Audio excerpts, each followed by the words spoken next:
Recognized. Mr. Speaker, I first want to take issue with the word choice of the gentlelady from Minnesota who kept on talking about a mandate, Republican mandate.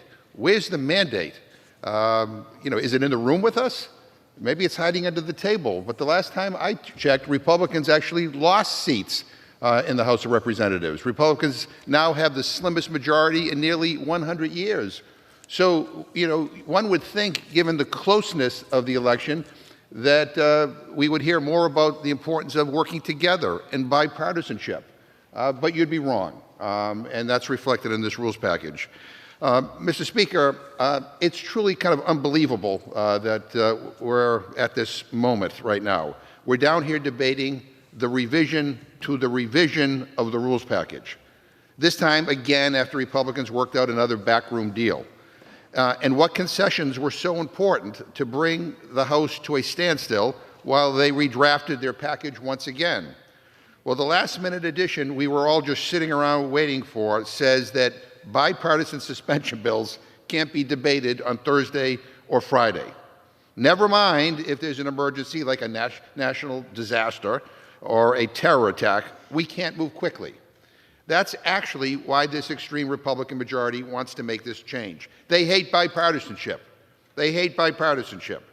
And what was the change they made earlier today? What was the big emergency? Changing words like child to son and daughter in our ethics rules. I mean, they're obsessed with this stuff. It's not just weird, it's discrimination. Meanwhile, a few months ago, we received over 40 rule change proposals at our member day hearing in the Rules Committee, and zero of them are included in this package. Instead, we get some last-minute backroom deal. Now, I'd love to hear why those ideas were all blocked, but we don't even have a rules chair to ask. We have no idea where any of this came from, and we had no time to review it all. So forget about the 72-hour rule. We didn't even get 72 minutes. And they're already making a mockery of this legislative process. And as I said, we don't have a chair of the Rules Committee. Usually at this moment, I would congratulate the new chair of the Rules Committee, but we're in the very odd situation of not having a chair of the Rules Committee right now. And I think that's just one small sign of the disarray and dysfunction that we've been seeing around here for the last few years. We're debating a rules package, and Republicans don't even have a chair of the Rules Committee in place. Who wrote this? Who wrote this? Maybe the gentlewoman can tell us who wrote these rules. Maybe she can tell us who decided to block dozens of amendments from both sides of the aisle and the many bipartisan amendments which were blocked with no explanation at all. We know it was done in the back room somewhere with no accountability, and that's about all that we know. And speaking of back rooms, the only reason Speaker Johnson got enough votes is because two members emerged from the back room after huddling with the Speaker and changed their votes to support him. God only knows what they were promised in order to cave to change their views. But for the last 2 years, all the American people have been asking us to do is work together and get stuff done. What a radical idea. Actually working together and getting stuff accomplished for the American people. They want us to reject extremism and polarization. And the very first thing, that this now even smaller Republican majority decides to do is to go into a back room and cave to their most extreme members. And sadly, I'm not surprised. I wanted to believe that maybe after losing seats and getting nothing done in the last Congress, just maybe they would change. But clearly Republicans have decided to double down on the dysfunction. So buckle up, everybody, because Republican incompetence is about to reach staggering new heights. 2 years ago, the other side promised openness, transparency, and action. Instead, look at what they delivered. Look at what they delivered. Constant disarray, never-ending dysfunction, and complete and total inaction. And why? Why all this dysfunction? Because they refuse to work together with Democrats. Instead of working with us, they shut this place down. They ran the most closed Congress in history. Think about that. They would rather shut out voices shut down ideas, shut off debate, and silence democracy. They'd rather do that than work together. Now, that's not what the people voted for. At least that's not what people in my district voted for. And I'm not exaggerating when I say this. Republicans ran the most closed Congress in history, ever, period. They allowed amendments. They allowed no amendments to most bills, no opportunity to make bills better. They told America to take it or leave it. Democracy be damned.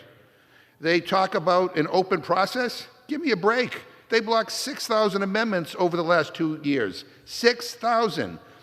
They're blocked. And so I don't want to hear any lectures about bipartisanship. Give me a break. They rejected 67% of bipartisan amendments. How's that for bipartisanship? Speaker Johnson even shut out his own members. 57% of their own party's amendments were blocked. Open process, my foot. This is how they run things in the Kremlin. It's not how they should be run here in the United States Congress. I mean, give me a break.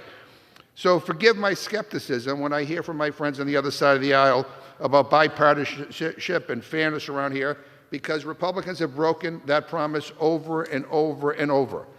Look at how much time we wasted last Congress while we were waiting around for Republicans to fight with each other instead of fighting for the American people.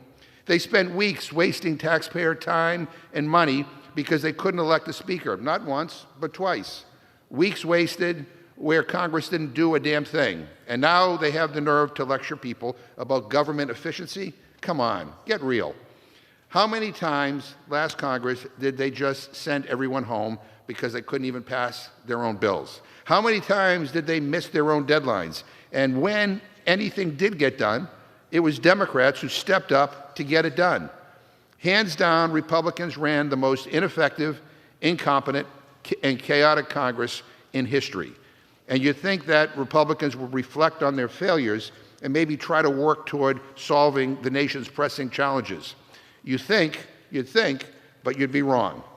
Because the big Republican change to the rules, and this is their grand idea, is to shield the Speaker from accountability. They blocked dozens of good rule changes that were suggested by members of both parties. But the one big change they made is to empower the radical right. Apparently, there's not a lot of spine around here because Speaker Johnson, like former Speaker McCarthy, picked extremism over compromise. Did anyone even bother to ask Kevin McCarthy how that worked out for him the first time? Mr. Speaker, the last time I checked, a Speaker of the House of Representatives is supposed to represent the entire House, not just one party.